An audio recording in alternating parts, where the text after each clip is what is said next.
aliran Salafi, aliran Wahabi kalau berkuasa akan menumpahkan darah sesama Muslim yang tidak sepaham. Baik, ini terkait pertanyaan ini sebenarnya pertanyaan yang aneh.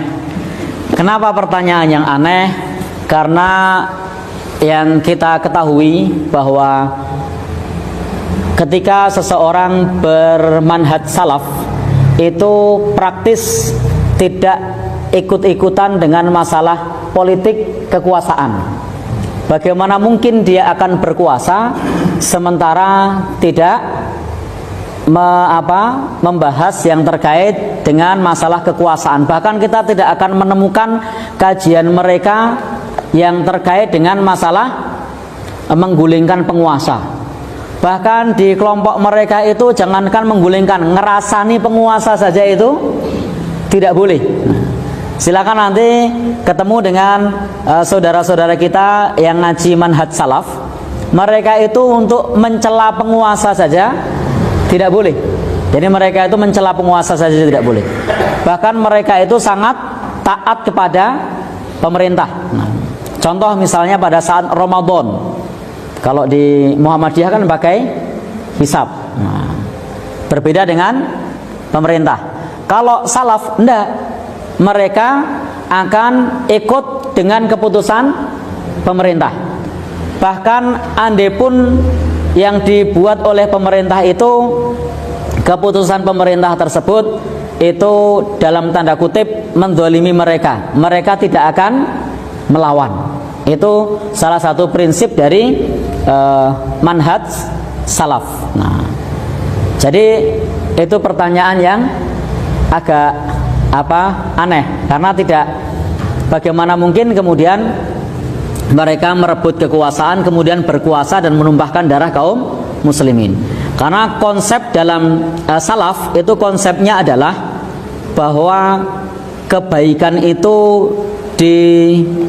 bukan dari atas, bukan dari kekuasaan, tetapi dari pribadi masyarakat yang baik nanti akan membentuk pemerintahan yang baik. Jadi dari masyarakat yang baik akan membentuk pemerintah yang baik. Karena kalau masyarakatnya ini tidak baik, dengan cara apapun kita membentuk atau memilih pemimpin, maka karena bibitnya bukan bibit yang baik, maka hasilnya tidak baik. Saya kasih contoh. Bapak Ibu pernah makan kacang? Pernah ya?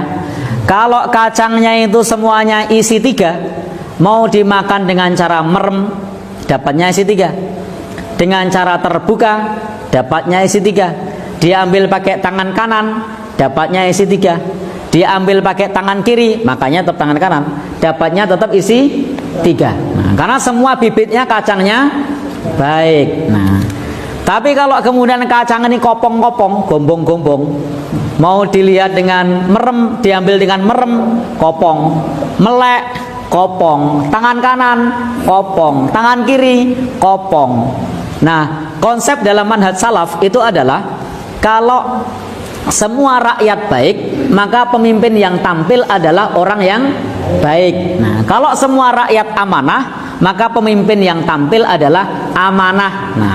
Tapi kalau rakyat ini adalah rakyat yang sudah terbiasa korup, biasa bikin nota palsu, biasa bikin LPG fiktif, biasa bikin saksi palsu, biasa rapel tanda tangan, nanti kalau berkuasa ya kurang lebih sama. Jadi konsepnya adalah membentuk masyarakat yang mereka semua adalah orang-orang yang baik.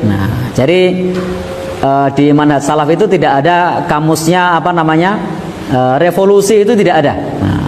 Nanti silahkan baca salah satu buku pedoman yang biasa dipakai, misalnya kitab Ushulus Sunnah yang dipakai oleh Imam Ahmad rahimahullahu, yang ditulis oleh Imam Ahmad rahimahullahu taala. Di situ tidak boleh bagi kita untuk memerangi penguasa yang sah.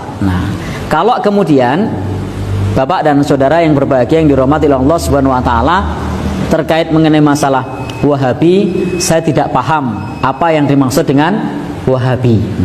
Jadi silahkan nanti teman-teman Bapak-bapak dan saudara yang berbahagia yang dirahmati oleh Allah Subhanahu wa taala, karena Wahabi ini lebih kepada stigma, bahkan hampir-hampir nyaris tidak kita temukan organisasi yang namanya Wahabi. Kalau misalnya ada, itu terdaftar di Kementerian Hukum dan HAM kapan, berdiri tahun berapa, itu tidak ada. Yang tidak pernah ada ormas yang namanya Wahabi. Di negeri kita tidak terdaftar, di negeri lain juga tidak terdaftar. Nah, jadi tidak ngerti apa yang dimaksud dengan Wahabi.